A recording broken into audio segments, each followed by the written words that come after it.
Stray animals wander around the streets, constantly in danger of any passing vehicle, with no proper form of shelter or source of clean food and water.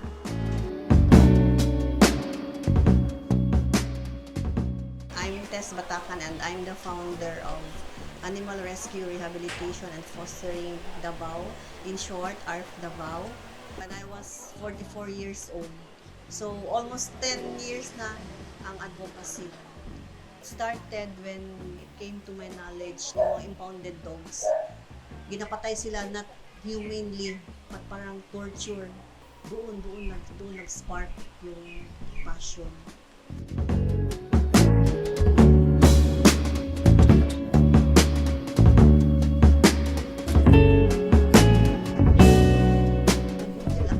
Nakita ko doon na meron tayong Animal Welfare Act sa Philippines.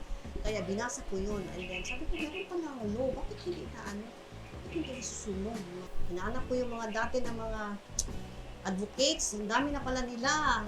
Sabi ko, bakit wala kayo nagawa? Marami naman pala kayo. Yeah. And then doon na nag-start. Trabaho ko na lahat.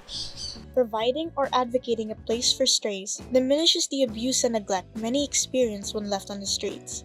Instead, being nurtured and cared for with their personal needs present at all times, ensuring their health is firmly prioritized. Yeah, sa adoption, meron kami thorough screening. Dapat meron kang 5 C's.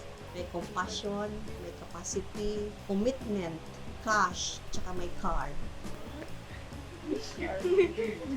Kasi paano mo madala yung paano mo madala sa vet yung pet mo kung wala kang car, wala kang cash, 'di ba? So kung wala ka nun, tapos dapat ang monthly salary mo is 50,000.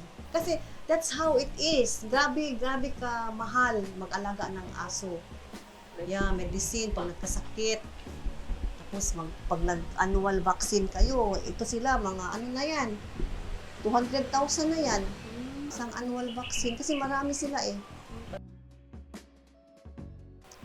Si Caleb, kaya siya Caleb is Kalinan boy.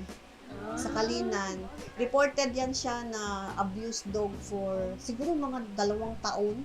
Tapos ginasabihan ko na yung reporter na, ganito ang gawain mo kasi malayo eh, ganito ang gawain mo, bla bla bla. So that time talagang pinuntahan na namin kasi na-establish naman din namin yung Animal Welfare Desk. Dati kasi wala. So pag magpunta ka ng police tapos mag-blatter ka, wala lang. So yun, i-establish ko yung Animal Welfare Desk. So nung nakuha na namin si Caleb, pinapirma namin yung ari niya na hindi na siya makuha ng dog forever. Nakapirma yan siya sa barangay. Kasi kung makuha siya ng dog, tapos malaman namin, pwede siya kasuhan. Having a pet is a lifetime commitment. Pag nag-rescue ka din, meron ka ding responsible rescuing. Hindi yung pwede kunin mo lang sa kalsada and then dalahin mo sa inyo na hindi mo lang nadala sa vet. And then pabakuna mo, everything is well.